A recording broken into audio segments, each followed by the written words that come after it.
দর্শক মণ্ডলী, আপনারা দেখছেন এটা একটা বিল। এখানে মৌসুম প্রতি ধান, পাট এবং সব কিছুই চাষ করা হয়। বছর প্রতি এখানে সব রকমের চাষের পরে যে সময়টুকু থাকে সেটা খালি মাঠ হিসেবে পড়ে থাকে।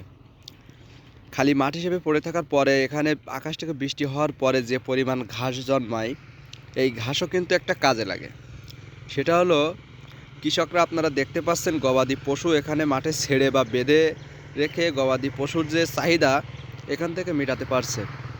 তো এই ঘাস খেয়ে পশুদের কিন্তু প্রচুর পরিমাণ দুধ হয় গরুর। আর এখান থেকে ঘাস খাওয়ানোর সাথে পাশাপাশি খামারির কিন্তু বিচেলি বা খাদ্য খাবার অন্যান্য টাকা পয়সা কিছুটা হলেও বেঁচে যায়।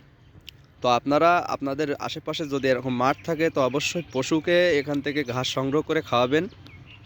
আর দেখতেই পাচ্ছেন আমার সামনে যে মাঠটা, তাতে আপনার লাভ একটা হবে, সেটা হলো আপনার বাড়তি যে খরচটা কিছুটা হলেও কমবে। অনেক ধন্যবাদ সকল।